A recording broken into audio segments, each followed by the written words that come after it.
বিসমিল্লাহির রহমানির রহিম। পরম করুণাময় ও অসীম দয়ালু আল্লাহর নামে শুরু। ومن أحسن قولا ممن دعا إلى الله وعمل صالحا وقال إنني من المسلمين। একদিন চলে যাব আমরা সবাই, থাকবো না আমরা কেহ, শুধু মাটির নিচে পড়ে রবে দেহ, শুধু মাটির নিচে পড়ে রবে দেহ। একদিন চলে যাব আমরা সবাই, থাকবো না আমরা কেহ, শুধু মাটির নিচে পড়ে রবে দেহ, শুধু মাটির নিচে পড়ে রবে দেহ। আসসালামু আলাইকুম ওয়া রাহমাতুল্লাহি ওয়া বারাকাতুহু। বিসমিল্লাহির রহমানির রহিম। আলহামদুলিল্লাহি রাব্বিল আলামিন ওয়াসসালাতু ওয়াসসালামু আলা সাইয়্যিদিল মুরসালিন নবিয়িনা মুহাম্মদ ওয়া আলা আলিহি ওয়া সাহবিহি আজমাইন। আম্মা বাদ, ফাউযু বিল্লাহি মিনাশ শাইতানির রাজীম। আকিমিস সালাতা লিদুলুকিশ শামসি ইলা গাসাকিল লাইলি ওয়া কুরআনাল ফজর ইন্না কুরআনাল ফজরি কানা মাশহুদা। আল্লাহ পাকের সমস্ত প্রশংসা, সালাত এবং সালাম নাযিল হোক নবী সাল্লাল্লাহু আলাইহি ওয়াসাল্লামের উপর। আজকে আমাদের এই রবিবারে ইসলামিক সেন্টার রাকায় দর্শের বিষয়বস্তু হচ্ছে শুরুতুস সালাত, মানে সালাতের শর্তাবলী। নামাজের জন্য যেসব পূর্ব শর্ত রয়েছে, শর্তগুলি যেই কাজের জন্য বা যে বিষয়ের জন্য শর্ত হয় তার পূর্বেই পুরা করতে হয়, এটা হচ্ছে শর্ত। যেমন আমরা বলতে পারি দুনিয়ার একটা উদাহরণ দিয়ে যে আপনার বিদেশে আসার জন্য কিছু শর্ত রয়েছে, তাই না? শর্ত না, এমনি চলে আসতে পারবেন। পাসপোর্ট শর্ত রয়েছে, ভিসা শর্ত রয়েছে, হ্যাঁ হ্যাঁ, মেডিকেল শর্ত রয়েছে, ইমিগ্রেশন, হ্যাঁ আপনার চেক হইতে হবে, তারপরে না বের হইতে পারবেন। পুলিশ, হ্যাঁ, পিসি অনেক সব পিসি সার্টিফিকেট লাগে, পিসি লাগে, পুলিশ ক্লিয়ারেন্স, এগুলো হচ্ছে শর্ত। তো এগুলি কখন লাগবে? বিদেশে আসার পরে না আসার সাথে সাথে যেদিন সফর শুরু করেছেন ওই দিন, তার আগে। তাহলে এইটা দিয়ে শর্ত বুঝতে পারবেন। তো নামাজের শর্ত মানে নামাজের ভিতরের কাজ নয়। এই দুনিয়ার উদাহরণটা দিয়ে বুঝাতে চাইলাম যে নামাজের শর্ত মানে নামাজের ভিতরের কাজগুলি বোঝানো হয়নি। কখনো আপনি নামাজের ভিতরের কাজ বলা শুরু করবেন। নামাজের শর্ত সূরা ফাতিহা পড়া, নামাজের শর্ত রুকু করা, নামাজের শর্ত সিজদা করা, চলবে? এগুলো নামাজের ভিতরের কাজ, এগুলো শর্ত নাই, এগুলি অন্য আসবে। ওগুলো কি? নামাজের শর্ত যেন নামাজ শুরু করার আগেই আপনাকে পুরা করে দিতে হবে, তাহলে আপনার নামাজটা শুদ্ধ হবে। যদি শর্তগুলি পুরা করে দেন তাহলে আপনার নামাজ তখন আদায় করলে নামাজটা শুদ্ধ হবে, সেই শুদ্ধ হবে। শর্ত যদি না পাওয়া যায়, সবগুলি না পাওয়া যায়, অথবা একটি শর্ত না পাওয়া যায়, ধরেন একটা কাজের জন্য, উদাহরণস্বরূপ আমাদের বিষয়বস্তু সালাত, নামাজ, নামাজের 9টি শর্ত আছে, 9টি যদি একটি শর্ত না পাওয়া যায় নামাজ হবে? হবে না। শর্ত ওকে বলা হয় যে শর্ত যদি না পাওয়া যায় তো যার জন্য শর্ত লাগে সেটাও পাওয়া যাবে না। আপনার সবগুলি ঠিক আছে, পাসপোর্ট হয়ে গেছে, ভিসা হয়ে গেছে, কিন্তু মেডিকেল আনফিট, একটা শর্ত পুরা করতে পারলেন না, আসতে পারবেন? আসতে পারবেন না। বুঝতে পারলেন না? নামাজের বেশ কিছু শর্ত আছে কিন্তু একটা শর্ত আপনার নাই, তাহলে আপনার নামাজ হবে না। শর্ত, তাহলে যে শর্তগুলি লাগানো হয়েছে সে শর্তগুলি যদি না থাকে, একটি অথবা একাধিক অথবা সবগুলি, তাহলে ওই কাজটা সহি শুদ্ধ হবে না। শর্ত যদি পুরা হয়ে যায়, সবগুলি শর্ত আপনার মধ্যে আছে, তো বিদেশে আসা হয়ে যাবে। বিদেশে আসার সবগুলি শর্ত আছে, না আসলে আসা হবে না, ঠিক না? সবগুলি শর্ত, আমি গেলে যেতে পারি যেখানে, আমার ভিসা এসে আছে বাড়িতে, পাসপোর্ট আছে আমার কাছে, মেডিকেলে ফিট হয়ে আছে, বাড়িতে আসলেন না, বিবি নিষেধ করলো না, যেতে হবে না, দেশে ডাল ভাত খাও, হবে আসা? তাহলে বোঝা গেল যে নামাজের শর্তগুলি সবগুলি আপনার কাছে বিদ্যমান আছে, তারপরেও নামাজ শুরু না করে নামাজ হবে না, নাকি শর্ত পুরা গুই দিয়ে নামাজ হয়ে যাবে? এবার বুঝতে পেরেছেন? হ্যাঁ, এই জন্য শর্তের সংজ্ঞায় ওলামারা বলেছেন যে মা ইয়ালজামু মিন আদামিহিল আদাম, শর্ত ওকে বলা হয় যে শর্তটা না থাকলে যার জন্য শর্ত লাগানো হচ্ছে মাশরুত সেটা হয় না, শর্ত নেই সেজন্য ওই কাজটা হইল না, শর্ত পুরা করতে পারেনি সেজন্য। ওয়ালাই আলজামিন ওজুদেহিল ওজুদ, আর শর্ত বিদ্যমান থাকলে যে যার জন্য শর্ত লাগা হয়েছে সেটা হয়ে যাবে তাও না, জরুরি না। শর্ত পুরা আছে কিন্তু কাজ করলেন না বা হইল না। এখন চলেন শর্ত সম্পর্কে লেখক কি বলছেন। শুরুতুস সালাত ওয়া হিয়া তিসআ, সালাতের নামাজের শর্তাবলী হচ্ছে 9টি। প্রথম হচ্ছে ইসলাম, মানে মুসলিম হওয়া, মুসলিম হওয়ার শর্ত। তাহলে কেউ যদি মুসলিম না হয় আর সারা জীবন ধরে নামাজ পড়ে, নামাজ শুদ্ধ হবে না। কাফেরের মুশরিকের কোন আমল কবুল হয় না। আল্লাহ পাক এই বিষয়টি কোরআনের অনেকগুলি আয়াত উল্লেখ করেছেন। কোন যেগুলো হাবিতাত আমালু ফিদ দুনিয়া ওয়াল আখিরাহ, তাদের আমলগুলি বিনষ্ট দুনিয়া আখিরাতে। লাইন আশরাকতা লা ইয়াহবাতান্না আমালুক, আখিরাত সম্পর্কে আল্লাহ বলেন ওয়াকাদিমনা ইলা মা আমিলু মিন আমালি ফাজআলনা হাবাআম মানসুরা। কাফের মুশরিকদের আমলগুলিকে উদ্দেশ্য করব আমি আখিরাতে হাসরের মাঠে। ইলা মা আমিলু মিন আমালিন, যে সব আমলগুলি করেছে সমস্ত কর্ম, ভালো কাজ করেছে, কুফরি অবস্থা, শিরকের অবস্থা, আজকাল জনকল্যাণমূলক কাজ কাফের মুশরিকরা করেছে, বেদিন নাস্তিকরা করছে, মানুষের উপকার করছে, হয়তো আল্লাহ বলছেন এগুলির উদ্দেশ্য করব ফাজআলনাহু হাবাআম মানসুরা, এগুলিকে ধুলি করার মতো বিক্ষিপ্ত করে দেব, কোনো কিছু কাজে আসবে না। ওয়াল্লাযিনা কাফারু আমালুহুম কাসারাব, বহু আয়াত কোরআনে এর দলিল রয়েছে। কাফেরদের আমলগুলি হচ্ছে কিসের মতো? সারাব মানে কি? মরিচিকার মতো।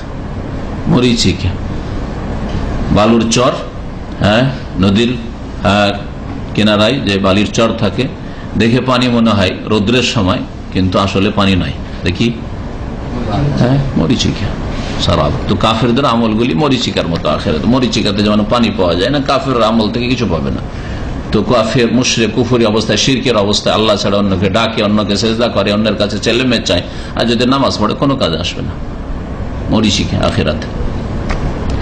ইসলাম শর্ত, অন্তর থেকে ইসলাম কবুল করা, মানে ইসলামের বিধিবিধান বিশ্বাস করা, আর মুখে শাহাদাত দিয়ে স্বীকৃতি দান করা, এতে মুসলিম হয়ে যায়। তারপরে নামাজ পড়তে হয়।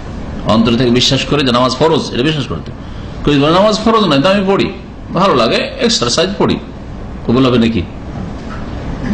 শুধু ইসলামের 6টা পিলার নয়, নামাজ ফরজ এবং নামাজের নিয়ম তরিকা, এটাও বিশ্বাস করতে হবে। ইসলামের বিধিবিধান বিশ্বাস করে, ইসলামের যে সব বিশ্বাসের বিষয় রয়েছে অন্তর থেকে স্বীকৃতি দিয়ে তারপরে সালাত আদায় করতে হবে। অনেক অমুসলিম এইরকমই রোজা রাখে, কিন্তু অমুসলিম অবস্থায় রোজা কবুল হবে না, কুফরির অবস্থায় সিয়াম কবুল হবে না। দ্বিতীয় শর্ত ওয়াল আকল, বিবেকবান হওয়া, বুদ্ধিমত্তা, যাতে করে জ্ঞান বিবেক থাকে। এর বিপরীত হচ্ছে জুনুন, পাগল হওয়া। তাহলে মজনুন কোন ব্যক্তি যদি পাগল হয়, তো পাগলের কোন ইবাদতবন্দি কবুল হবে না। সুস্থ মস্তিষ্কের বিবেকবান মানুষ হওয়া শর্ত। পাগল নামাজ পড়লে, নামাজই ফরজ নেই তার উপর, আর নামাজ পড়লেও পড়ছে কি পড়ছে না সেটাই তো বুঝে না, কারণ পাগলের কোন সংকল্প থাকে না, নিয়ত থাকে না। পৃথিবীর মধ্যে একমাত্র কোন কাজের নিয়ত করে না পাগল ব্যক্তি।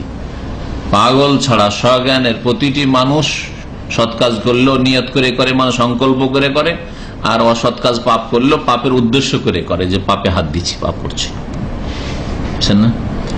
তো বিদাতপন্থীরা যে বলে যে যারা বিদাতি নিয়ত পড়েন, এরা নিয়ত করেন, এটা মূর্খ লোকের কথা। সবাই নিয়ত করে, একটা ধাপ বাড়েছেন ওটা নিয়ত করে যে আমি পাটা বাড়াচ্ছি, কোথাও যাব, হ্যাঁ, উদ্দেশ্য করে। নিয়ত মানে সংকল্প, উদ্দেশ্য করা। পাগলের ইবাদতবন্দি কবুল হবে না, বা শুদ্ধ হবে, কবুল কি শুদ্ধই হবে না, কারণ ওর কোনো সংকল্প নেই, সংকল্প নেই, উদ্দেশ্য নেই, নিয়ত নেই, সেই জন্য। আর ওর উপর থেকে কলম উঠিয়ে নেওয়া হয়েছে। এর দলিল নবী সাল্লাল্লাহু আলাইহি ওয়াসাল্লামের প্রসিদ্ধ হাদিস রফিউল কালামান সালাসা, 3 শ্রেণী মানুষের উপর থেকে কলম উঠিয়ে নেওয়া হয়েছে।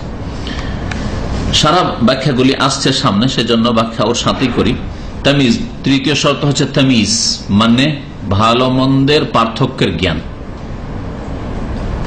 বিবেক আছে কিন্তু নাবালক হওয়ার কারণে ভালো মন্দের পার্থক্যের জ্ঞান নাই। এটা নামাজ, এটা নামাজের বাহির। এখন নামাজে আছি আমরা, আর কখন নামাজের নেই, এটা একটা 3 বছর 4 বছর 5 বছর ছেলে বুঝে না। সাধারণত 7 বছরে বুঝে, কোন কোন ছেলে 5 বছরে বুঝতে পারে, কিন্তু এটা ব্যতিক্রম। এই জন্য নবী সাল্লাল্লাহু আলাইহি ওয়াসাল্লাম 5 বছর 6 বছরে বলেন 7 বছরে নামাজে নিয়ে যান। 7 বছরের ছেলে বুঝবে নামাজকে, বাপ মা যদি বুঝিয়ে দেয় মনে থাকবে। আমার 5 বছরের ছেলে আছে, ওকে নামাজের কথা বলে দিই যে দেখো নামাজের মধ্যে এদিক ওদিক তাকাবে না, আর নামাজ শুরু থেকে শেষ পর্যন্ত পড়বে। যদি খুব একটু যদি মানে সতর্ক করে দিই যে নামাজে আজকে গিয়ে যদি তুমি নামাজ পুরা না পড়ো আর ঠিকভাবে না পড়ো, তাহলে আর নিয়ে যাবো না মসজিদে। কখনো জিদ করে মসজিদে যাওয়ার জন্য, তো দেখুন শুরু থেকে শেষ পর্যন্ত নামাজটা পড়লো, কিন্তু তার মধ্যে ফিরে এদিকে তাকাচ্ছে, ওইদিকে কে আছে না আছে তাকাচ্ছে, বুঝে না, পার্থক্য বুঝে নিয়েছে নামাজের ভিতরে আছি, এদিক ওদিক তাকানো যাবে না। অথচ ওকে বুঝিয়ে দেওয়া হয়েছে, না মনে থাকবে না, ওগুলো মনে থাকার বয়স এখন হয়নি। 7 বছরের ছেলেকে আপনি বুঝিয়ে দেন মনে থাকবে, যার ফলে নবী সাল্লাল্লাহু আলাইহি ওয়াসাল্লাম 7 বছর নিয়ে যেতে বলেছেন। এটাকে তামিজ বলা হয়। আর একটি শর্ত হচ্ছে রাফুল হাদাস, শরীরের নাপাকি দূর করা। হাদাস মানে শরীরের নাপাকি, কাপড়ের আর জায়গার নাপাকিকে নাজাস বলা হয়, এটা হচ্ছে হাদাস। হাদাস মানে শরীরের নাপাকি। শরীরের একটি বড় নাপাকি আছে হাদাস আকবার, গোসল ফরজ থাকা, পুরুষদের গোসল ফরজ থাকা, সহবাস অথবা স্বপ্নদোষ। মহিলাদের গোসল ফরজ, সহবাস, স্বপ্নদোষ ছাড়া এগুলো তাদের হয়ে থাকে। এছাড়া হাইজ নেফাসের নাপাকিতে রয়েছে। তাহলে এই হাদাস শরীরের নাপাকি দূর করতে হবে। মাসিক থেকে পাক হয়েছে মানে মাসিক বন্ধ হয়েছে, আর গোসল করেনি, নামাজ পড়তে শুরু করেছে, হবে নামাজ হবে না। ইজালাতুন নাজাসা, তারপর আরেকটি শর্ত হচ্ছে নাজাসাত দূর করে, যেন হাদাস আর নাজাস আলাদা করে বয়ান করা হবে। হাদাস ছোট হাদাসটা বলতে ভুলে গেছি, বড় হাদাস তো বললাম যে গোসল ফরজ থাকা বড় হাদাস, বড় নাপাকি শরীরের। আর ছোট নাপাকি হাদাস আসগার, উজু না থাকা, উজুবিহীন থাকা, উজু না থাকা। তাহলে উজু যদি না থাকে আর কেউ নামাজ পড়ে, নামাজ হবে? এটা হচ্ছে নামাজের কি কি শর্ত। নামাজের ভিতরে এসে উজু করবে না বাইরে, আগেই এই জন্য শুরুতে বলেছে শর্ত মানে ওগুলোকে আগেই পুরা করে দিতে হবে। আচ্ছা, উজু করলেন, উজু করলে নামাজ হয়ে যাবে নাকি? না, উজু করার পর নামাজের জন্য আপনি যোগ্য হলেন, উজু করলেই যে নামাজ হয়ে গেল হলো না। এই জন্য শর্ত পাওয়া গেলেই যে মশরুত, যার জন্য শর্ত লাগা ছোট হয়ে যাবে তা হয়নি, কিন্তু এখন আপনি ওটা করার যোগ্যতা রাখেন।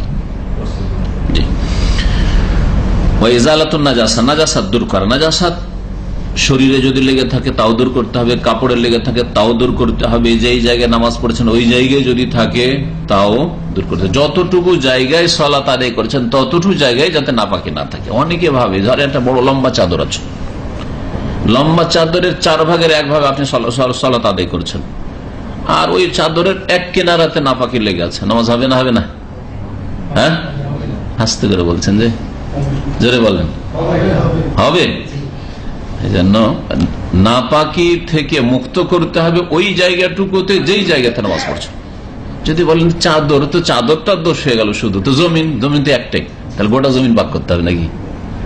হ্যাঁ না, আপনার যেই জায়গায় যেই জমিনটাতে যতটুকুতে নামাজ পড়ছেন ততটুকু পাক রাখতে হবে আপনাকে, ততটুকুতে না পাকি যেন না থাকে আপনার। এগুলো আমাদের প্রয়োজন হয়। বেডশিট বিছানো আছে বা বাচ্চাদের বিছানা আছে, ওর উপরে হয়তো আপনি নামাজ পড়ছেন, চাদর ওই জায়গায় পেশাব আছে আপনার বাচ্চার ওই জায়গাতে, চাদরের এক সাইড আর আপনি আরেক সাইড নামাজ পড়ছেন, অসুবিধা কিছু নেই, কোনো অসুবিধা নেই। ও সাতরুল আওরা, লজ্জা স্থান আবৃত করা, শরীর ঢাকতে হবে। পুরুষদের লজ্জা স্থান যতটুকু ততটুকু। পুরুষদের লজ্জা স্থান কতটুকু? নাভি থেকে হাঁটু পর্যন্ত, এটা অবশ্যই ঢাকতে হবে। এটা কাপড় আছে আর না ঢাকলে নামাজ হবেই না। আর এর সাথে সাথে অতিরিক্ত কাঁধ খোলা রেখে নামাজ পড়তে নিষেধ করেছেন রাসূলুল্লাহ সাল্লাল্লাহু আলাইহি ওয়াসাল্লাম। লা ইউসাল্লি আহাদু ফি সাওবিল ওয়াহিদ লাইসা আলা আতিকিহি মিনহু শাই, সহিহ বুখারী হাদিস। কোন মানুষ যেন, কোন পুরুষ যেন এমন একটি কাপড়ে নামাজ না পড়ে যে তার গর্দনের উপর, কাঁধের উপর কিছু নেই, কাঁধে কিছু নেই, কাঁধ খোলা আর নিচের দিক ঢাকা, এই অবস্থায় যেন নামাজ না পড়ে। এই জন্য কাঁধ ঢেকে নামাজ পড়তে হবে, মাথা ঢেকে নামাজ পড়তে হবে। যদি তাই থাকতো নবী সাল্লাল্লাহু আলাইহি ওয়াসাল্লাম বলতেন লা ইউসাল্লি আহাদুকুম ফি সাওবিল ওয়াহিদ লাইসা আলা রাসিহি মিনহু শাই, রাস বলতেন কেন বলেন নাই? বোঝা গেছে? ভাড়াবাড়ি। তাহলে ঠিক আছে, আপনি জিনত অলংকার নেন না, টুপির ওপরে গুতরা, না হয় আমামা পাগড়ি, আরো কিছু নেন, হ্যাঁ সে আলাদা কথা, কিন্তু যেটা আল্লাহ চাপাননি ওইটা আপনি চাপাবেন কেন? এটা হচ্ছে জরুরি করে চাপিয়ে দেওয়ার, একটা হচ্ছে সাজ, এটা বেশি ভালো লাগে, এটা বেশি ইসলামিক পোশাক লাগে, এটা একটু ঢিলা ঢালা পোশাক লাগে, তো ভালো কথা, করুক না। মহিলাদের পুরো শরীর ঢাকতে হবে, পুরো শরীর মাথা থেকে পা পর্যন্ত ঢাকতে হবে। পায়ের ক্ষেত্রে পায়ের ওপর ভাগ ঢাকতে হবে। নিচের ভাগ সম্পর্কে ইখতিলাফ রয়েছে, একদল বলছে পুরুষদের নিচের পায়ের তলাও ঢাকতে হবে, কিন্তু এর কোনো অকাট্য দলিল নেই। এটা খুব কঠোরতার ফতোয়া, এই জন্য আমি এর সাথে একমত নই। এর জন্য কোনো ওইরকম দলিল নাই। এই জন্য মোজা পড়তে বাধ্য করে মহিলাদেরকে, অনেক কট্টরপন্থীরা মহিলাদেরকে মোজা পরে নামাজ পড়তে হবে, পায়ের তলা খোলা চলবে না, এর কোনো দলিল নাই, স্পষ্ট দলিল নেই। কিন্তু বাকি শরীর ঢাকা থাকতে হবে, চুল খোলা না থাকে। চেহারা যদি অপর পুরুষ না থাকতে চেহারা খোলা থাকবে, যে বোরখা নেকাব পরে নামাজ পড়তে হবে মহিলাদের না, তবে অপর পুরুষ থাকলে চেহারা ঢাকতে হবে। ওটা হচ্ছে হেজাব। হেজাব আলাদা জিনিস আর সতর আলাদা জিনিস। সতরুল আওরা, লজ্জায় স্থান আবৃত করা নামাজের জন্য শর্ত, আর হেজাব করা অপর পুরুষ থাকলে হেজাব করতে হবে। চেহারার হেজাব রয়েছে, কিন্তু চেহারা সতরুল আওরা নয়, অপর পুরুষ না থাকে, নামাজের জন্য আওরা নয়। দখুল ওয়াক্ত, আর নামাজের জন্য আরেকটি শর্ত হচ্ছে সময় উপস্থিত হওয়া। ওয়াক্ত শুরু হওয়ার আগে নামাজ পড়লে হবে না। জোহরের নামাজ কেউ সকাল 10টা 11টায় কেউ যদি পড়ে নেয়, শুয়া 11টায়, 11:40 আজান হচ্ছে ধরেন, আর যদি কেউ যদি 11:30 পড়ে তাও নামাজ হবে না। হ্যাঁ, লেট করে নামাজ হইতে পারে, যদি উত্তম হচ্ছে অবলক্তে নামাজ পড়ে, কিন্তু সময়ের আগে নামাজ পড়েন এটা হবে না। সময়ের আগে একমাত্র জমা করা জায়েজ রয়েছে, তাও বিশেষ বিশেষ ক্ষেত্রে, যখন তখন নয়। হ্যাঁ, যেমন সফরে, বৃষ্টিতে, ঝড় তুফানে ইত্যাদিতে। হ্যাঁ, অসুস্থ মানুষ বারবার হয়তো উজু করতে পারছে না, উজু রাখতে পারছে না, নামাজ পড়তে পারছে না কখনো হয়তো, ইত্যাদি।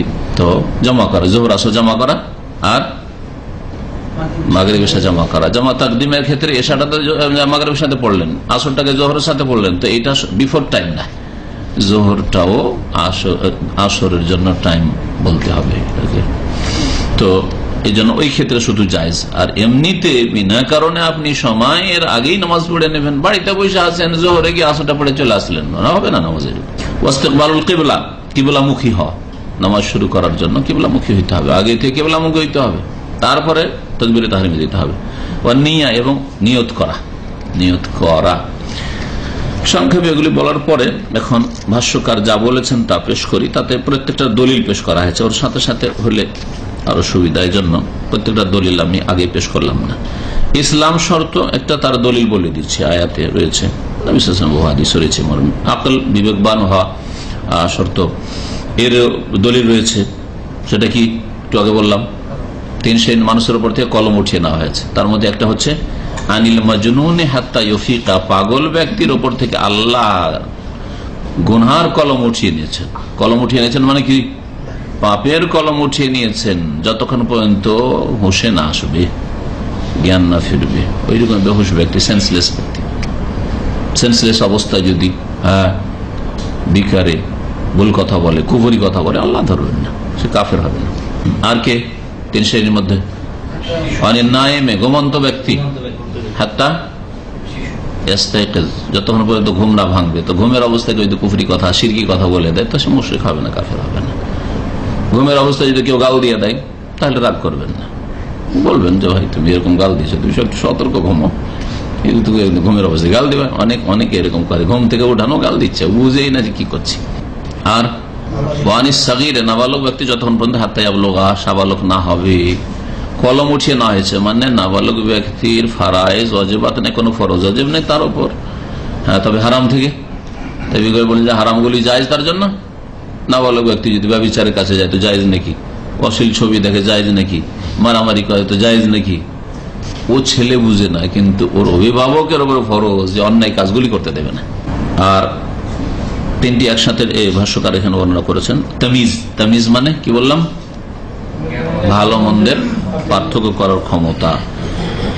বলছেন ফালাই আসেহমিন কাফির বোতলেন আমালিহি, কাফের কোন আমল শুদ্ধ হবে না, কারণ তার আমল বাতিল। ওয়ালা মাজনুন, পাগলের আমল শুদ্ধ হবেন লি আদমে তাকলিফিহি, কারণ শরীয়তের দায়িত্ব তার উপর নেই, আর তার সংকল্পও নেই, ওর সাথে লাগিয়ে নিতে হবে। ওয়ালা মিন তিফলিন, আর শিশুরও কোন আমল শুদ্ধ হবে, কি বলছে, শুদ্ধ তো হয়ে যাবে কিন্তু তারও ফরজ হবে না। এখানে পার্থক্য। যদি নাবালক ছেলে কোনো আমল করে, রোজা করে, যদি 5 বছর 7 বছর ছেলে, রোজা কবুল হবে না? কবুল হয়ে যাবে, কিন্তু তার উপর ফরজ নেই। এই ক্ষেত্রে এই শিশুর ক্ষেত্রে দলিল পেশ করেছেন ওই হাদিসটা, যে হাদিসের দিকে ইঙ্গিত করছিলাম, মুরু আবনাকুম বিসসালাত লিসাবঈন, তোমাদের ছেলে মেয়েরা যখন 7 বছর হয়ে যাবে তখন তাদেরকে সালাতের হুকুম করো। বলে 7 বছর আগে না, কারণ 7 বছর আগে সাধারণত তমিজ হয় না, বুঝে না যেটা মসজিদ, পেশাব করা চলবে না এই জায়গায়, হ্যাঁ এখানে দৌড় দেওয়া যাবে না এই দিক থেকে ওই দিক, নামাজ শুরু করে দিয়েছে তো নামাজ সালাম ফিরা পর্যন্ত এদিক ওদিক নড়া যাবে না, তাকা যাবে না, এসব বুঝে না, এই তমিজ নাই, বেতমিজ, তমিজ নাই ওর। 4 নম্বর শর্ত হচ্ছে পবিত্রতা, মাল কুদরা, যদি ক্ষমতা থাকে তো পবিত্রতা অর্জন করতে হবে, যেটাকে এটাকে রাফুল হাদাস বলেছে, মানে নাপাকি দূর করা, নাপাকি দূর করা মানে পবিত্রতা। বড় নাপাকি থেকে বড় পবিত্রতা মানে গোসল, আর ছোট নাপাকি মানে ওযু না থাকে তাহলে ছোট পবিত্রতা হচ্ছে ওযু, বা ওযুর বিকল্প হচ্ছে তায়াম্মুম। লিকাউলিহি সাল্লাল্লাহু আলাইহি ওয়াসাল্লাম, দলিল পবিত্রতা যে নামাজের জন্য শর্ত, গোসল ফরজ হয়ে থাকলে গোসল করা, ওযু যদি না থাকে ওযু করা, ওযু না করতে পারলে তায়াম্মুম করা, আর এমনিতে তায়াম্মুমের ব্যবস্থা আছে, ওযুর ব্যবস্থা আছে, তায়াম্মুম চলবে না, বা তায়াম্মুমের ব্যবস্থা আছে, ওযুর হতে ব্যবস্থা নেই, আপনি বিনা তায়াম্মুমে নামাজ পড়ে নেবেন, নামাজ হবে না। দলিল নবী সাল্লাল্লাহু আলাইহি ওয়াসাল্লামের হাদিস, লা তুকবালু সালাতুন বিগাইরি তুহুরিন, বিনা পবিত্রতায় কোন সালাত কবুল হয় না, কোন নামাজ কবুল হয় না, পবিত্রতা না থাকলে নামাজ কবুল হয়। এটা তিরমিজির প্রথম হাদিস, তিরমিজির প্রথম হাদিস। এই হাদিস সম্পর্কে ভাষ্যকার লিখছেন যে মুসলিম, আবু দাউদে আছে, কিন্তু সহিহ মুসলিমে আরেক ভাষায় হাদিসটা রয়েছে, লা ইয়াকবালুল্লাহু সালাতা আহাদিকুম ইযা আহদাসা হাত্তা ইয়াতাওয়াদ্দাহ, তোমাদের কোন মানুষের নামাজ আল্লাহ পাক কবুল করবেন না ইযা আহদাসা, ওযু ভঙ্গ হয়ে গেলে, অথবা হাদাস, বড় হাদাস হয়ে গেলে, গোসল ফরজ হয়ে গেলে, যদি উযু ভঙ্গ হয় হাত্তা ইয়াতাওয়াদ্দা, যতক্ষণ পর্যন্ত উযু না করে নেবে, উযুর বিষয়ে বলা হয়েছে। আশরাতুল খামেস, পঞ্চম শর্ত হচ্ছে সময় আসা, সময় আসার আগে নামাজ পড়লে নামাজ হবে না। ফজর নামাজ, অনেকে ডিউটির জন্য জিজ্ঞেস করে যে আমাদের গাড়ি ছুটে যায়, আজানের 10 মিনিট আগেই তো নামাজটা পড়ে কি গাড়িতে বসতে পারবো? না, পারবেন না। হ্যাঁ, তবে আল্লাহু আকবার আজান হয়ে গেছে, আর তারপরে এখনো 20 মিনিট 25 মিনিট পর নামাজ জামাত শুরু হবে, হ্যাঁ আল্লাহু আকবারের সাথে আপনি নামাজ শুরু করে দিন, নামাজ জায়েজ, জি ওয়াক্ত হয়ে গেছে।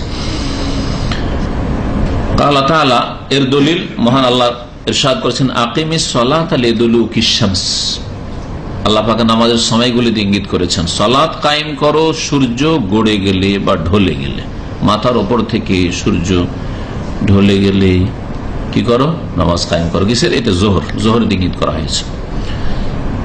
ইলা গাসাকিল লাইল, রাতের অন্ধকার পর্যন্ত, আর সূর্য গড়ে যাওয়ার পরে থেকে শুরু করে 2টো নামাজ রয়েছে, একটা হচ্ছে জোহর আর একটা আসর, যেটা বিস্তারিত আয়াতে উল্লেখ করা হয়নি, শুধু ইঙ্গিত করা হয়েছে। এলাকা রাতের অন্ধকার পর্যন্ত, এতে ইঙ্গিত করা হয়েছে মাগরিব এশার দিকে, তাহলে 4 ওয়াক্ত হয়ে গেল। কোরআন আল ফজরে, আর ফজরের সালাত, ফজরের কিরাতে হাজির হবে, মানে ফজরের সালাতে ইঙ্গিত করা হয়েছে, তো 5 ওয়াক্ত হয়ে গেল। কোরআনে কারীমে ইশারা ইঙ্গিতে 5 ওয়াক্তের কথা রয়েছে স্পষ্ট, কোথাও 5 ওয়াক্ত 5 শব্দটি কোরআনে কারীমে আসেনি। এতে থেকে বোঝা যায় যে কোরআনকে যেমন ভাবে মানবেন ওইভাবে রাসূলের হাদিসকে মানতে হবে। কেউ যদি বলে যে কোরআনে তো 5 শব্দটা স্পষ্ট নেই, সুতরাং আমি যদি 3 পড়ে নিই তাহলে সে মুসলিম নয়, আমি 4 পড়বো, মুসলিম নয় সে, ঠিক না? কারণ নবী সাল্লাল্লাহু আলাইহি ওয়াসাল্লাম মেরাজ থেকে নামাজ নিয়ে এসে বলেছেন 5 সালাওয়াতিন, 5 ওয়াক্ত নামাজ। জি,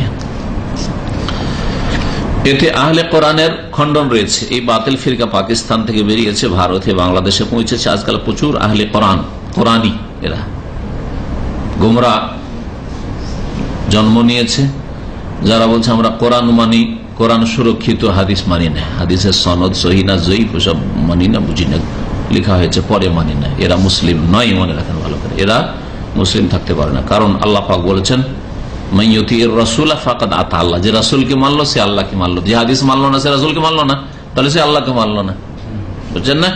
জি হ্যাঁ। ওয়াইন তুতিউহু তাহতাদু, আল্লাহ আর আয়াতে বলছেন সূরা নূরে যে তোমরা যদি রাসূলের আনুগত্য করো, রাসূলকে মানো, তাহলে হেদায়েত পাবে। তাহলে বোঝা গেল কেউ হাদিস যদি না মানে তাহলে হেদায়েত পাবে না, গোমরা।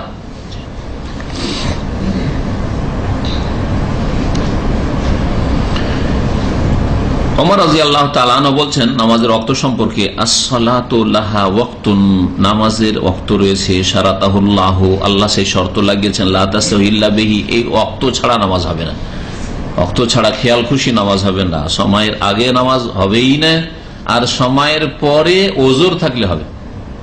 আর বিনা ওজোর সময়ের পরে নামাজ হবে না। বুঝে রাখেন ভালো করে। সময়ের আগে আপনি বলছেন যে আমি আসলে ফ্লাইটে জার্নি করব, শহরে বেরিয়ে যাব, সেই জন্য সময়ের আগে আমি জোহরটা পড়ে নিতে চাইছি, হবে না? আমি আসলে এক্ষুনি ফ্লাইটে চাপবো মাগরিবের 10 মিনিট আগে, এই জন্য সূর্য ডুবার আগে মাগরিবটা পড়ে নিতে চাইছি, আমার ওজোর আছে, চলবে?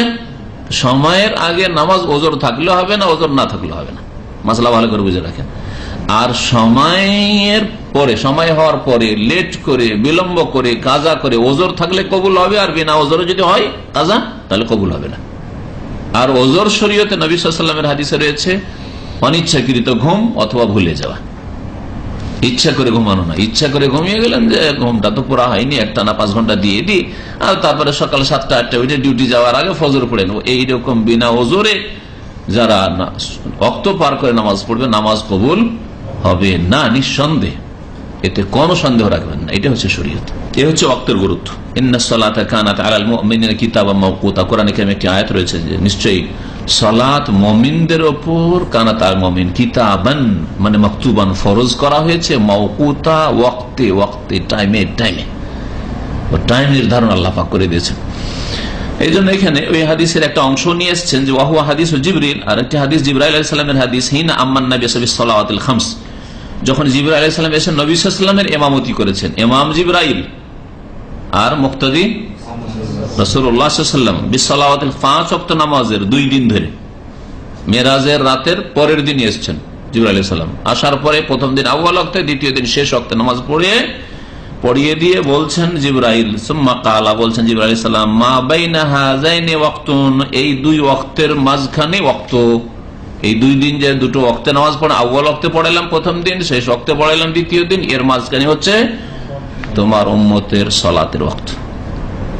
যোহরের নামাজ উদাহরণস্বরূপ আপনার 11:45 বা 46 আজকে ছিল, হ্যাঁ ঠিক না, এই থেকে শুরু করে 3:16 আসর আজান, তার 3:16 আগে পর্যন্ত শেষ যোহরের ওয়াক্ত।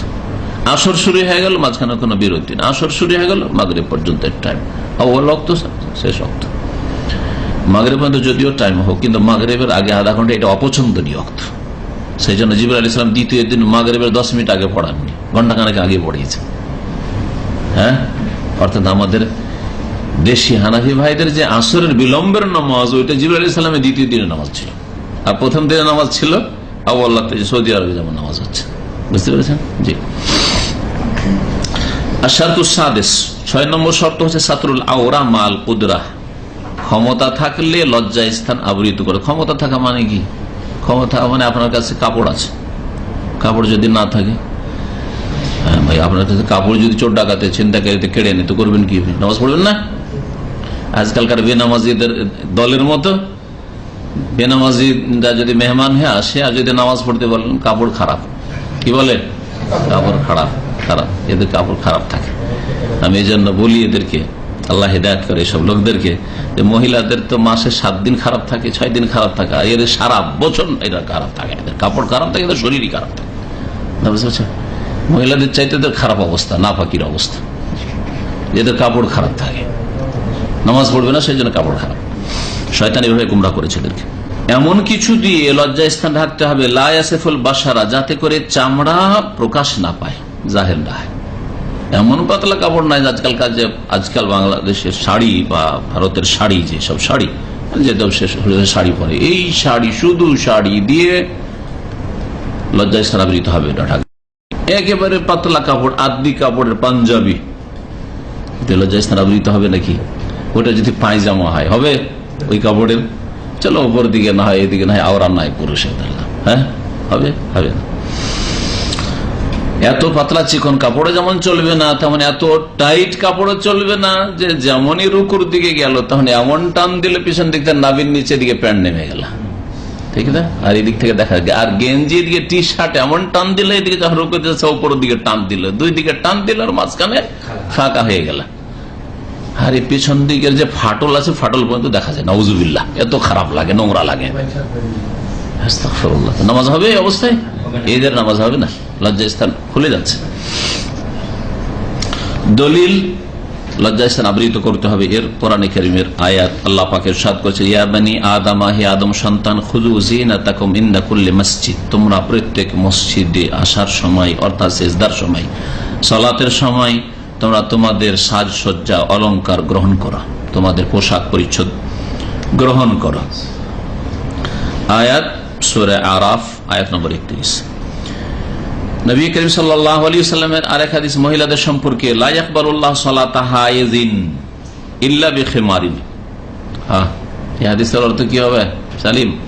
লা ইয়াকবালুল্লাহু সালাতা হাইজিন। এক মাদ্রাসার তালিব ইলম এই হাদিসের অর্থ করছে যে ঋতুবতী মহিলার নামাজ কবুল হবে না ওড়না না থাকলে। হাইজ মানে হাইজ অবস্থায় যে আছে ধরেছে, ঋতুবতী মহিলা যা ঋতু অবস্থায় আছে তার নামাজ কবুল হবে না ইল্লা বিখিমার, তোর ওড়না থাকলে নামাজ কবুল হবে। তার মানে মাসিক অবস্থায় নামাজ হবে ওড়না থাকলে, নাকি? এটাই হাদিস। হাদিস এই হাইজ মানে কি? এই জন্য ফিকহ লাগবে, শুধু আরবি ভাষা জানলে হবে না, একটু জ্ঞান লাগবে ইসলামের। যে হাইজ মানে এখানে নবী সাল্লাল্লাহু আলাইহি সাল্লাম ঋতুবতী মহিলা, ঋতু অবস্থায় থাকা মহিলাকে বোঝার নিয়ে কি বুঝিয়েছেন? মাসিক অবস্থায়, মাসিকের বয়সের অবস্থায় পৌঁছেছে, অর্থাৎ সাবালিকা, বালেগা। সাবালিকা মহিলার বা সাবালিকা মেয়ের সালাত কবুল করবেন না আল্লাহ পাক ইল্লা বিখিমারিন, ওড়না না থাকলে। তাহলে বোঝা গেল যে নাবালিকা মেয়ে, আপনার 7 বছর, 7 বছরের ছেলে মেয়েদেরকে নামাজ পড়তে বলা হয়েছে। 7 বছরের মেয়ে যদি ওড়না নাও থাকে, চুল খোলা থাকে, মাথা খোলা থাকে, নামাজ পড়ে, অসুবিধা নেই, বোঝা গেছে। কিন্তু যখন হাইজ, 9 বছরে 10 বছরের মেয়ের মাসিক হয়ে গেছে, সাবালিকা হয়ে গেছে, তখন তার জন্য ওড়না লাগবে, না হলে নামাজ কবুল হবে না। তো মহিলাদের অতিরিক্ত শর্ত হচ্ছে যে তাদের গোটা শরীর যেহেতু আওরা, ঢেকে রাখার বস্তু, সেই জন্য তাদের জন্য ওড়না লাগবে। আর এমন ওড়না ঢিলা ঢালা হইতে হবে যাতে পুরোটা ঢেকে থাকে, এমন না হয় যে রুকু সিজদায় যখন গেল তখন ওড়না এদিক ওদিক থেকে উঠে গেল বা খুলে গেল। এই জন্য বড় ধরনের হইতে হবে, আর যাতে করে সেটা এই খোলা না থেকে, যদি এখানে যেমন বন্ধগুলো থাকছে এগুলো হলে ভালো, এ পর্যন্ত যদি থাকে তাহলে নিরাপদ বেশি। আজকাল যেগুলি পাতলা ওড়না পাওয়া যাচ্ছে, এতে যদি নামাজ শুরু করে তো অনেক সময় রুকুতে যাওয়ার সময় বা রফুল এদেন করার সময় উঠে যেতে পারে। জি হ্যাঁ, তো এগুলো খেয়াল রাখতে হবে, অথবা মাথা থেকে ঢিলা হয়ে খুলে যেতে পারে।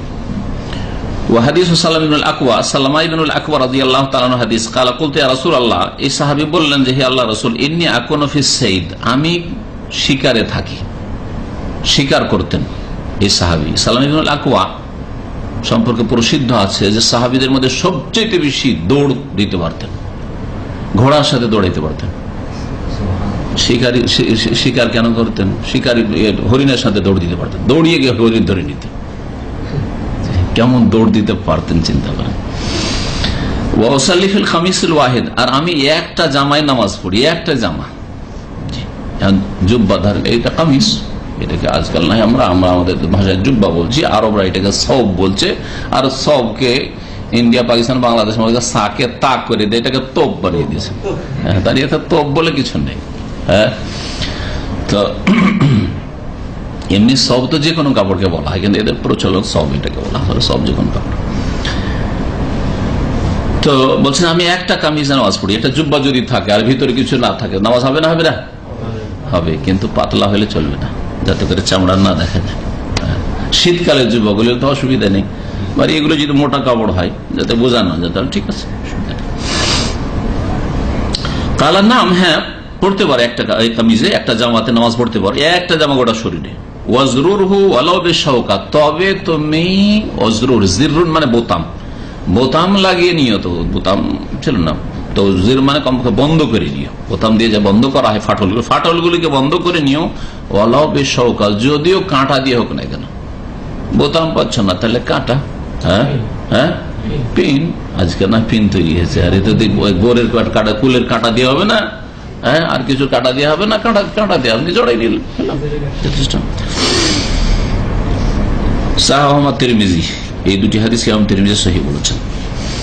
ইমাম ইবনে আব্দুল বার ইজমা উল্লেখ করেছেন, আলা ফাসাদি সালাতে মান সাল্লা উরিয়ান ওয়া হুয়া কাদির আলাল ইস্তিতার, কারো যদি লজ্জাস্থান আবৃত করার মতো ক্ষমতা থাকে, তার কাছে কাপড়ের ব্যবস্থা আছে বা তার ক্ষমতা আছে, আসামি বাঁধা আছে উলঙ্গ করে, আসামিদেরকে অনেক জালেমরা যারা মানবাধিকার লঙ্ঘন করে উলঙ্গ অবস্থায় রাখে, হাত পা বেঁধে রেখেছে, কাপড় আছে কিন্তু কাপড়ের কাছে পৌঁছতে দিচ্ছে না, অথবা কাপড় তাকে পড়তে দিচ্ছে না, নামাজ পড়বে না?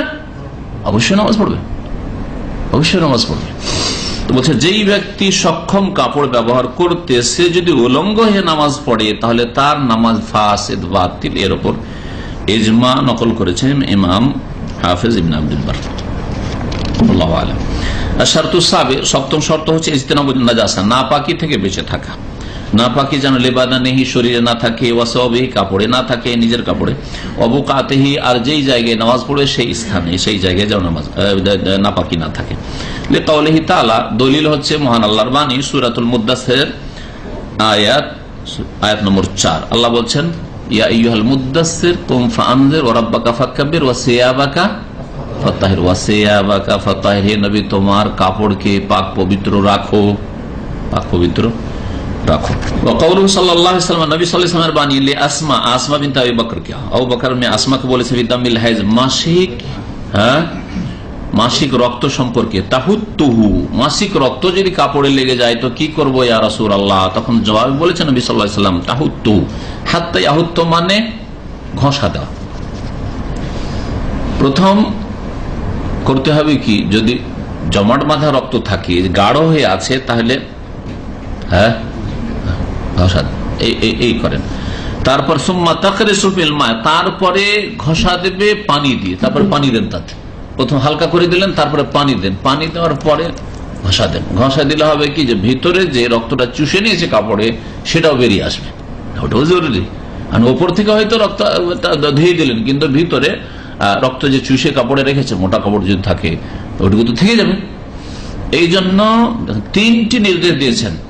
রক্ত থেকে কাপড়কে নাপাক করার ক্ষেত্রে 3টি কাজের নির্দেশ দিয়েছেন। একটা হচ্ছে আল হাত্তু তাহুত্তুহু, প্রথম ঘষা দিবেন নখ দিয়ে, তারপরে সুম্মা তাকরিসু ফিল মা, তার পানি দিয়ে সেটাকে ঘষা দিবেন ভালো করে, সুম্মা তানদেহু, তারপরে ধুইবেন। নাজাহা মানে এখানে ধোয়া, নাজাহা মানে পানি ছিটানো হয়, আর নাজাহা মানে ধোয়া হয়, এখানে ধোয়া, পানি দিয়ে ধুইবেন।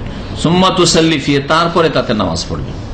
অন্য হাদিসে রয়েছে তারপরে যদি তাতে কোনো দাগ থেকে যায়, দাগ একটু দাগ থাকতে পারে, রক্তের দাগ অথবা অন্য কিছুর, বীর্যের অনেক সময় দাগ থেকে যেতে পারে, কোনো অসুবিধা নেই। ধুয়ে নেওয়ার পরে যদি একটু দাগ থেকে যায়, দাগ থাকলে কোনো অসুবিধা নেই। মুত্তাফাকুন আলাইহি, হাদিস বুখারী মুসলিমের। আর শর্তুস সামিন, 8 নম্বর শর্ত হচ্ছে কিবলামুখী হওয়া। কোরআনে কারীমের আয়াত আল্লাহ পাক ইরশাদ করেছেন অমিন হাইসু খারাজতা ফাওয়াল্লি ওয়াজহাকা শাতরাল মাসজিদুল হারাম, হে নবী যেখান থেকে তুমি বের হও না কেন, ফাওয়াল্লি ওয়াজহাকা, নামাজ যখন পড়বে, সালাত আদায় করবে, ফাওয়াল্লি ওয়াজহাকা, তোমার মুখমণ্ডল ফিরিয়ে দেবে, শাতরাল মাসজিদুল হারাম, মসজিদে হারামের দিকে। শাতর মানে জানেব, দিকে। সূরা বাকারা আয়াত নম্বর 144। কিবলা সম্পর্কে বাইরে গেছেন, অপরিচিত জায়গা, হোটেলে নেমেছেন, কি করবেন আপনি? আনুমানিক শুরু করে দিবেন। লোকজন যদি আশেপাশে থাকে জিজ্ঞাসা করার মতো জিজ্ঞাসা করতে পারেন, তাহলে জিজ্ঞাসা করা আবশ্যক। বিনা জিজ্ঞাসা করে নামাজ শুরু করে নামাজ হবে না। কাউকে জিজ্ঞাসা করলেন আর ভুল গাইড করলো, নামাজ হয়ে যাবে। তারপরে পরে নামাজ পড়ে দেখছেন আরে আমি তো ভুল করেছি, নামাজ আর ধরার লাগবে না, কারণ আপনি আপনার চেষ্টা করেছেন। কাউকে পেলেন না, তখন ইজতিহাদ করতে হবে, নিজেই চেষ্টা করতে হবে কোন দিকে পশ্চিম হইতে পারে। আমাদের এখান থেকে, আমরা পূর্ব দিকে যা বসবাস করি, মক্কাতুল মুকাররমা থেকে পশ্চিম দিক যদি কেউ পশ্চিম বলে, এটা মুসলিম পশ্চিম বলতে পারে, কিবলা বলতে পারবে না। এটা বাস্তব। আমি কোথায় গিয়ে, এবারে দুবাইয়ের হোটেলে গিয়ে, এই রমজান মাসে 11 রমজান, দুবাই গিয়ে জিজ্ঞেস করছি যে তুমি কোথাকার? বলছে যে শ্রীলঙ্কা। শ্রীলঙ্কা তো নন মুসলিম। আমি জিজ্ঞেস করলাম কিবলা কোথায়? আছে একটা, প্রত্যেকটি রুমে আছে, কিন্তু এমন জায়গায় আছে আমি খেয়াল করতে পারছি না, খুঁজেছি দেখতে পাইনি, পরেও দেখালো। এটা তীর দেওয়া থাকে, প্রত্যেকটা রুমে তীর দেওয়া থাকে, বিশেষ করে মুসলিম দেশগুলিতে, কুয়েতে, দুবাই, সৌদি আরবে আছে প্রত্যেকটা হোটেলে। তো জিজ্ঞেস করলাম ওকে, কিবলা কিবলা কিবলা কি জিনিস? কিবলা তো বুঝতে পারলো না। আরে বাবুরাকে কি বুঝাবো? তো বলো ওয়েস্ট কোনটা আর ইস্ট কোনটা বলো। বলছে হ্যাঁ হ্যাঁ এটা সালা, প্রেয়ার হ্যাঁ প্রেয়ার, তুমি প্রেয়ার করবো, তুমি বলো কোন দিকে মুখ করবো। তো তখন এসে আমাকে ওটা দেখিয়ে দিল। এটা হচ্ছে আমার ফরজ দায়িত্ব। আমি কাউকে পেলাম না জিজ্ঞাসা করার মতো, কেউ নেই জিজ্ঞাসা করার মতো। তাহলে আমাকে ইজতিহাদ করতে হবে, চেষ্টা করতে হবে। চেষ্টা করে যদি আমি ব্যর্থ হই, ভুল করে অন্যদিকে নামাজ পড়ি, পরে সকালবেলা বুঝতে পারে আরে গোলমাল করে দিয়েছি, নামাজ আবার দৌড়াতে হবে, নামাজ পুনরায় আদায় করতে হবে, নামাজ হয়ে গেছে ইনশাআল্লাহ। মুজতাহিদ মুফতি মুসিব, আপনি আপনার চেষ্টা করেছেন। আর শর্ত আছে, 9 নম্বর শর্ত হচ্ছে নিয়ত, মানে নিয়ত করা, নিয়ত পড়া নয়। আমাদের দেশের মানুষরা এখানেই ভুল করেছে। নিয়ত আল্লাহ করতে বলেছেন, পড়তে বলেননি। আর আল্লাহ পাকের পরে রাসূলুল্লাহ সাল্লাল্লাহু আলাইহি ওয়াসাল্লাম নিয়ত করেছেন, জীবনেও কখনো পড়েননি। তার সাহাবায়ে কেরামরা কেউ পড়েননি, সবাই নিয়ত করেছেন। 4 ইমাম আবু হানিফা, শাফি, মালিক, আহমদ, তাদের জীবনী থেকেও কেউ যদি প্রমাণ করতে পারে যে নিয়ত পড়েছেন, তাহলে বলবো যে তুমি মাযহাবদারি, তুমি নিয়ত পড়ো। নিয়ত তারা পড়েন নাই, নিয়ত করেছেন। আর নিয়ত সবাই করে। একটু আগে বলছিলাম নিয়ত একমাত্র কে করে না? যে এখানে ছিল না সে বলবে। পাগলের কোনো নিয়ত নেই, পাগলের কেউ নিয়ত আছে, পায়খানা খেলে নিয়ত করে খাই না। কিন্তু একটা সুস্থ জ্ঞান মানুষ পায়খানা পেশাব খেলে ওই নিয়ত করে খায়, তাই না? যে পেশাবি হয়তো ওর ফায়দা আছে বলে খাচ্ছে হয়তো, কিন্তু পাগল যদি পায়খানা পেশাব খায় তাও বুঝে না যে কি খাচ্ছে না খাচ্ছে। নিয়ত করতে হবে। আর নিয়ত মানুষ যখনই কোনো কাজের উদ্দেশ্য করে, এটার নাম হচ্ছে নিয়ত। তার জন্য 1 মিনিট থামতে হবে, কিছুক্ষণ তাকে গবেষণা করতে হবে, তাকে ওটাকে হাজির করতে হবে, এসব ফালতু কথা, কিচ্ছু নেই ওগুলো।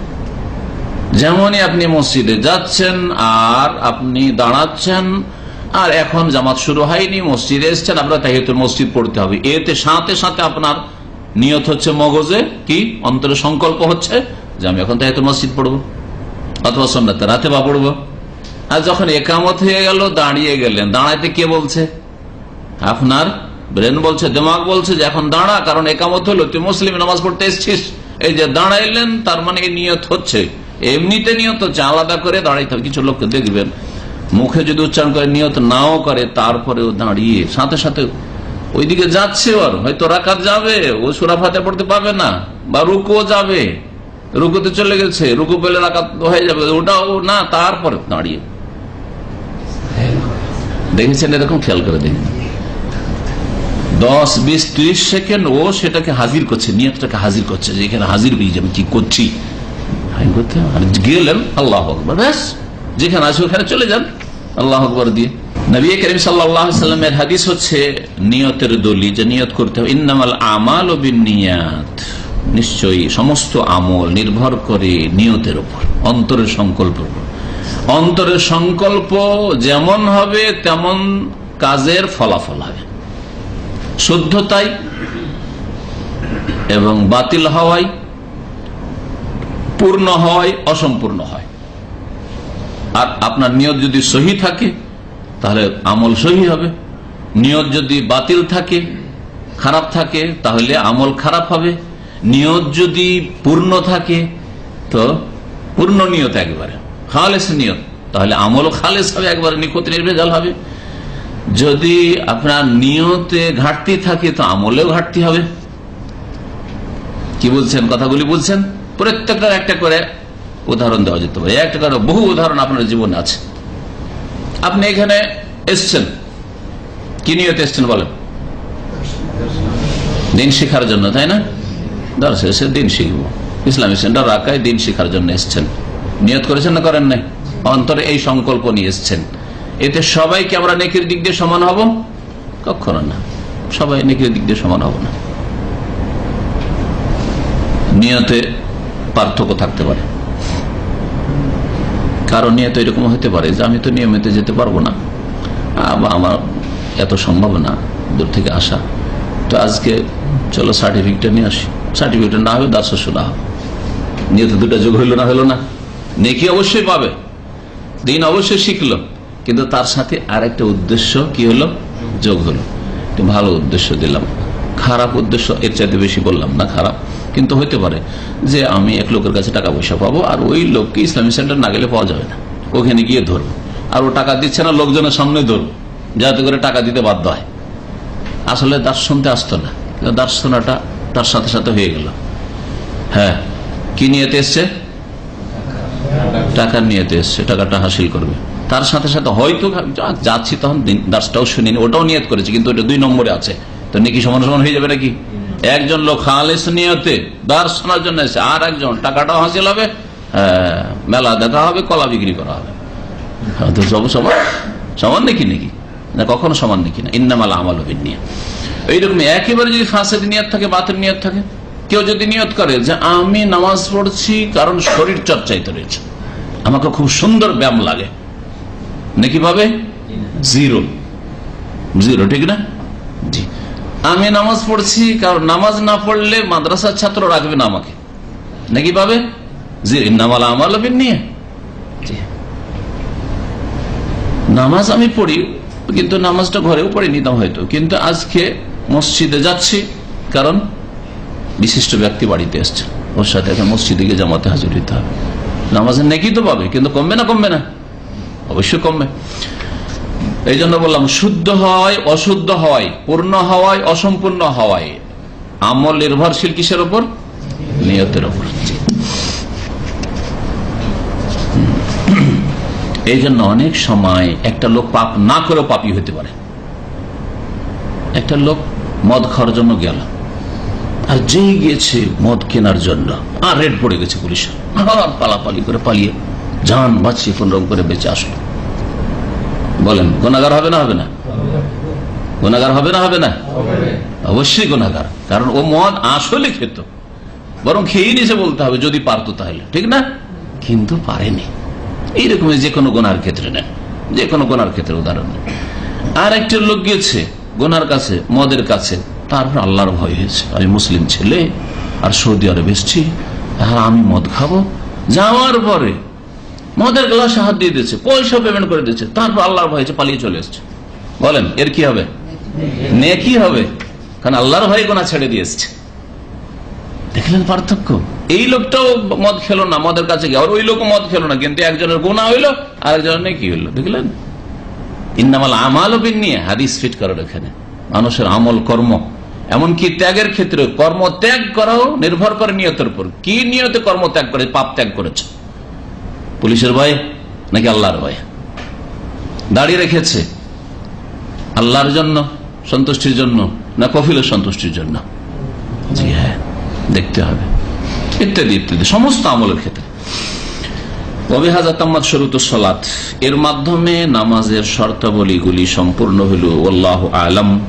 সাল্লাল্লাহু নবিয়িনা মুহাম্মদ ওয়া আলা আলিহি ওয়া সাহবিহি আজমাইন। ইন্নামাল আমালু বিন্নিয়াতের হাদিসটি সহিহ বুখারী মুসলিম রয়েছে। নিয়ত সম্পর্কে এর আগে অনেকবারই বলেছি, অনেক নতুন ভাইরা আছে, এজন্য দু একটি কথা আরো বলে দিই। নিয়ত কখনো পড়বেন না, তাতে আপনি বিদাত দিয়ে আপনার আমল শুরু করবেন। আর বিদাত দিয়ে কোনো কাজ শুরু করলে, নবীর তরিকা ছাড়া অন্য কোন তরিকা দিয়ে কাজ শুরু করলে, সেই কাজ কবুল হওয়ার আশা কখনো করিয়েন না।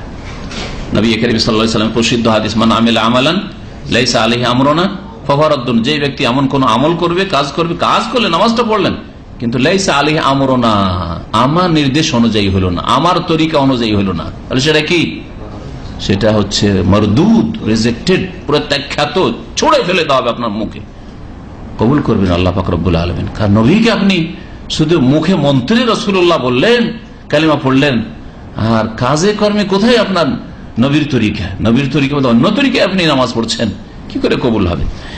তারপরে যাতে করে আপনার মনে আরেকটু বিশ্বাস হয় যে এটার নামে নিয়ত। শুধু নামাজের ক্ষেত্রে নামাইতো পড়েন, কালিমা পড়ার সময় কেন পড়েন না? নওয়াইতু আন আশহাদু আল্লা ইলাহা ইল্লাল্লাহ, আমি শাহাদাত পড়ার, বা কালিমা নওয়াইতুল কালিমা তাইয়্যিবা, কালিমা তাইয়্যিবা পড়ার নিয়ত করছি।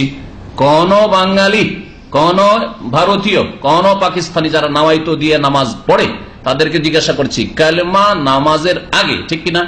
ইসলামের 5টি স্তম্ভ গত সপ্তাহে পড়েছেন, নামাজের আগে হচ্ছে কালিমা। কালিমা পড়ার জন্য নিয়ত পড়েন?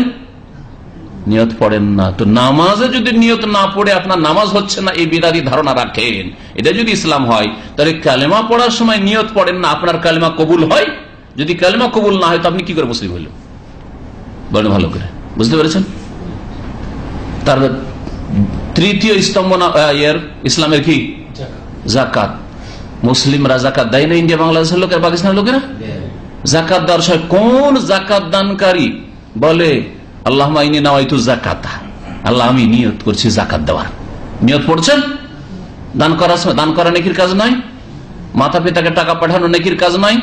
ব্যাংকে গিয়ে ড্রাফট করছেন, টাকা পাঠাইছেন, টাকাটা যখন দিলেন আপনি, হ্যাঁ, ক্যাশিয়ারকে জমা দিলে ড্রাফটটা নিচ্ছেন, চেকটা নিচ্ছেন বা পাঠাইছেন, তখন নামাজ তো পড়ছেন, এগুলো কবুল হচ্ছে, তাহলে নেকি পাচ্ছেন না পাচ্ছেন না? যারা ওগুলোতে নেকি পাচ্ছেন ওরা ওখানে অন্তরে নিয়ত করে যে আমি আল্লাহর সন্তুষ্টির জন্য বাপ মার জন্য টাকা পাঠাচ্ছি, আল্লাহর সন্তুষ্টির জন্য গরিব মিসকিনকে দিচ্ছি, তাই সাদকা করছি, আল্লাহর সন্তুষ্টির জন্য জাকাত আদায় করছি। অন্তরে নিয়ত করে যখন জাকাত আদায় হচ্ছে, মাতা পিতার সেবা হয়ে যাচ্ছে, সাদকা করা হচ্ছে, তেমনই অন্তরে নিয়ত করে নামাজ হবে। আর যে নামাজে নিয়ত বাড়বে নাওয়াইতান ওসাইল্লাহ তাআলা, সে বাড়াইলো আল্লাহ এবং রসুলের উপর। সূরা হুজরাতের প্রথম আয়াতে আল্লাহ বলেছেন, ইয়া আইয়ুহাল্লাযীনা আমানু লা তুকদ্দিমু বাইনা ইয়াদাইল্লাহি ওয়া রাসূলিহি। এই নামাজ আর এই রোজা, নাওয়াইতান আসুমা গাদান, এই রোজা আর হজ উমরা থেকে নাওয়াইতে পড়ে, এই তিনটা ইবাদত ছাড়া হাজার হাজার ইবাদত আছে, কোন ইবাদতের জন্য বিদআতপন্থীরা নাওয়াইতে পড়ে না। জিকির আজকার ইবাদত নয়? সুবহানাল্লাহ, আলহামদুলিল্লাহ, লা ইলাহা ইল্লাল্লাহ, এমনকি তাদের বিদআতি জিকির আল্লাহু আল্লাহু আল্লাহু, কখন নিয়ত পড়ে তারা? নাওয়াইতু যিকরা, কোনখানে আছে, কোন কিতাব আছে তাদের কিতাবে দেখান তো দেখি, যে কোন কিতাবে বিদআতপন্থীদের আছে নাওয়াইত আল্লাহ মাইনি নাওয়াইতু যিকরা, আমি জিকিরের নিয়ত করেছি, আর আল্লাহু আল্লাহু ইল্লাল্লাহ ইল্লাল্লাহ শুরু করলো, আছে? তাহলে কোথেকে কবুল হবে?